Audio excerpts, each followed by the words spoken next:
Hey friend, welcome to reasoning expert. I'm Rahul. तो अभी जो शॉर्ट वीडियो में क्वेश्चन लेकर आया हूँ ये है डायरेक्शन एंड डिस्टेंस का। ठीक है, तो इसे हम सॉल्व करेंगे। देखो क्वेश्चन में क्या बोला हुआ है, a man starts walking from point P in the south direction. आपको साउथ में जाना है। देखो आपको ये चीज़ हमेशा याद रखनी होती है, ईस्ट वेस्ट नॉर्थ साउथ। इससे आपको पता रहेगा कि मुझे किस डायरेक्शन में कहाँ पे जाना है। मुझे बोला है साउथ में जाना है पॉइंट पी से, तो मैं इसको क्या लेता हूँ, पॉइंट पी मान लेता हूँ और मैं कहाँ जा रहा हूँ, साउथ में जा रहा हूँ। ठीक है, अभी मुझे डिस्टेंस यहाँ नहीं बोला है, आगे लिखा है वॉक्स फॉर 4 मीटर। तो उसने यहाँ पे कितना वॉक किया, 4 मीटर तक वो गया। ठीक है, साउथ में 4 मीटर तक गया। टेक से left turn and walk 6 kilometre. अब देखो भी ये साउथ में देख रहा है, तो साउथ में जो लेफ्ट रहता है, अगर मैं यहाँ से टर्न लेना होगा तो लेफ्ट जो जाता है वो ये जाता है, राइट क्या जाता है, इस साइड जाएगा।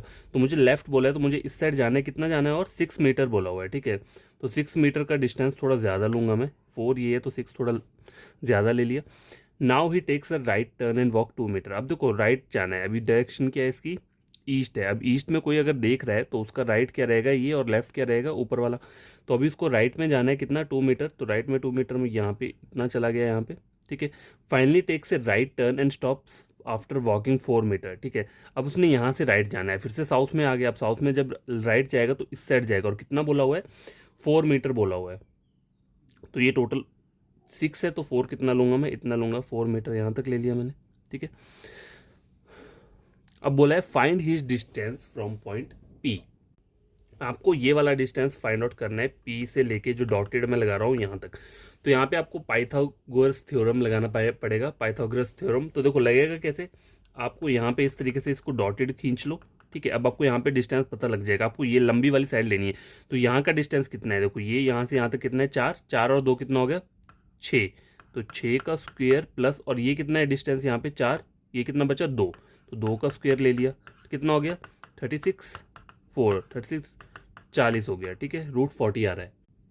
गैस देखो √40 आया, लेकिन अगर आप चाहो तो यहाँ पे तो √40 नहीं दिया है, तो आप क्या बोलोगे, इसका आंसर क्या होगा, ई नन ऑफ दिस। लेकिन आप इसको पहले सिंप्लीफाई करके देखो। और देखो आपको दो ऐसे फैक्टर चाहिए जिसमें एक क्या होना चाहिए, स्क्वायर रूट होना चाहिए। जैसे कि 40 कैसे बना सकते हो आप, 4 × 10 में कर सकता हूँ इस तरीके से, क्योंकि 4 क्या है, एक स्क्वायर है, 10 तो नहीं है। चल उनमें से एक ऐसा होना चाहिए जो कि क्या होना चाहिए, परफेक्ट स्क्वायर होना चाहिए। तो अगर मैं इस तरीके से लिखता हूँ तो 4 × 10 40 बन रहा है। अब इसको और सिंप्लीफाई करूंगा 4 को, तो क्या होता है, 2 का जो रूट रहता है वो क्या रहता है, 4 रहता है।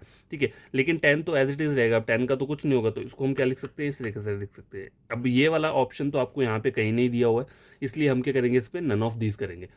अगर कभी कभी क्या होता है उन्होंने सिंप्लीफाई नहीं किया होगा, सीधा डायरेक्ट रूट दे दिया होगा, आंसर दे दिया होगा। ठीक है, अगर √40 है तो वहाँ पे लगा देना, नहीं है तो सिंप्लीफाई करके देख लो। ठीक है,